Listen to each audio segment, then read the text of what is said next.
श्री आदित्य हृदय स्तोत्रम् अथ विनियोगः।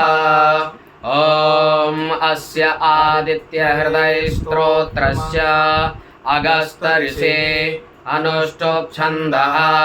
आदित्य हृदय भूतो भगवान् ब्रह्मा देवता निरस्तासे सविघ्नतया ब्रह्म विद्या सिद्धौ सर्वत्र जय सिद्ध्यौ च विनियोगः।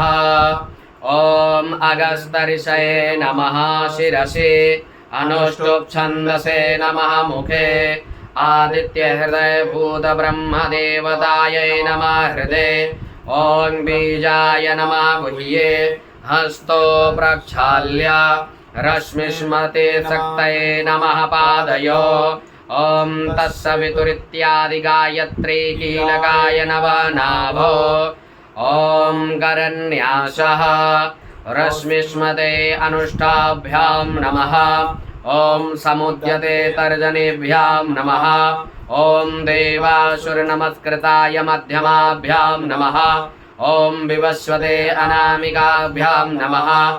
ओम भास्कराय कनिष्ठिकाभ्यां नमः। ओम भुवनेश्वराय करतलकरपृष्ठाभ्यां नमः।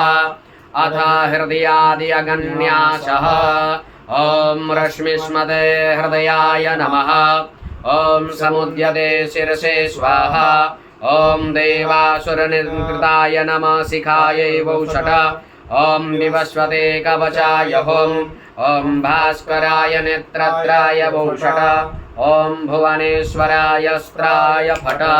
अथ ध्यानम् जपा कुसुम संकाशं काश्यपेयं महादुतिं तमोरिं सर्वपापघ्नं प्रणतोऽस्मि दिवाकरम्। दिवाकराय विद्महे प्रभाकराय धीमहि तन्नो सूर्यः प्रचोदयात्। ओम ततो युद्धपरिश्रान्तं समरे चिन्तया स्थितं रावणं चाग्रतो दृष्ट्वा युद्धाय समुपस्थितं। दैवतश्च समागम्य द्रष्टुमभ्यागतो रणम् उपक्रम्य ब्रवीद् रामम् अगस्त्यो भगवान् सदा। राम राम महाबाहो शृणु गुह्यं सनातनम्। येन सर्वान् नरीन् वत्स समरे विजयिष्यसे। आदित्य हृदयं पुण्यं सर्वशत्रु विनाशनम्। जयावहं जपं नित्यम् अक्षयं परमं शिवम्। सर्वमङ्गलमाङ्गल्यं सर्वपापप्रणाशनम्। चिन्ताशोकप्रशमनम् आयुर्वर्धनमुत्तमम्। रश्मिमन्तं समुद्यन्तं देवासुरनमस्कृतम्। पूजयस्व विवस्यन्तं भास्करं भुवनेश्वरम्। सर्वदेवात्मको येष तेजस्वी रश्मिभावना। एष देवासुरगणान् लोकान् पाति गभस्तिभिः। एष ब्रह्मा च विष्णुश्च शिवस्कन्दः प्रजापति। महेन्द्रो धनदा कालो यमा सोमो यपाम्पदे। पितरो वशवासाध्या अश्विनो मरुतो मनुः। वायुर्वन्ये प्रजा प्राणा ऋतुकर्ता प्रभाकरः। आदित्य सविता सूर्य खगा पूषा गभस्तिमान्। सुवर्ण भानुर्हिरण्यरेता दिवाकर। हरिदस्व सहस्रार्चे सप्त सप्ते मरीचिमान्। मतना स्वम्भुस्त्वष्टा मार्तण्डको शुभान्। हिरण्यगर्भाशिशिरस्त्यपनो यस्करो रविः। अग्निगर्भोदितिः पुत्र शङ्खाशिशिरनाशन। व्योमनाथस्तमो वेदे ऋग्यजुस्सामपारगः। घनवृष्टिवृतां मृत्यो विन्ध्यवीति प्लवङ्गमः। आतपी मण्डले मृत्यो पिङ्गल सर्वतापन। कविर्विश्वो महत्तेजा रक्त सर्वभवोद्भव। नक्षत्र ग्रह ताराणामधिपो विश्वभावना। तेजसामपि तेजस्वी द्वादशात्मन्नमोऽस्तुते। नमः पूर्वाय गिरये पश्चिमायाद्रये नमः। ज्योतिर्गणानां पतये दिनाधिपतये नमः। जयाय जयभद्राय हर्यश्वाय नमो नमः।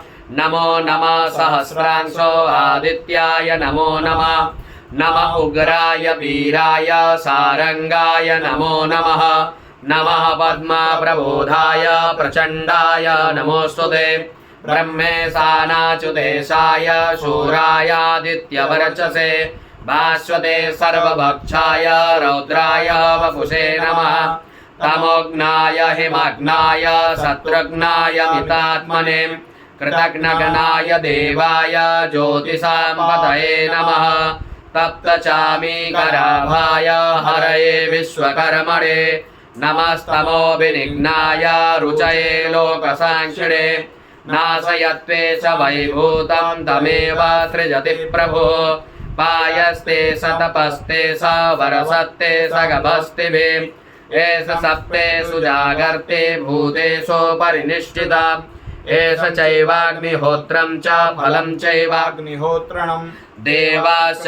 क्रतवश्चैव क्रतूनां फलमेव च यानि कृत्यानि लोकेषु सर्वेषु परमप्रभो एनमा प्रक्षुभिक्षेन्सु कान्तारेषु भयेषु च कीर्तयन् पुरुषः कश्चिन्नावसेदति राघव पूजयस्वेनमेकाग्रो देवदेवं जगत्पते एतत्त्रिगुणितं जत्वा युद्धेषु विजयिष्यते अतमिञ्छणे महाबाहो रावणं त्वं जयिष्यसि एवमुक्ता ततोऽगस्त्यो जगाम स यथा गतम् एतच्छ्रुत्वा महातेजा नष्टशोको भवत्तदा धारयामासु सुप्रीतो राघवः प्रयतात्मवान् आदित्यं प्रेक्ष्य जप्त्वेदां परं हर्षमुवाप्नुवान् तिराचम्य शुचिर्भूत्वा धनुरादाय वीर्यवान् रावणं प्रेक्ष्य यष्ट्यात्मा जयार्थं समुपागमत्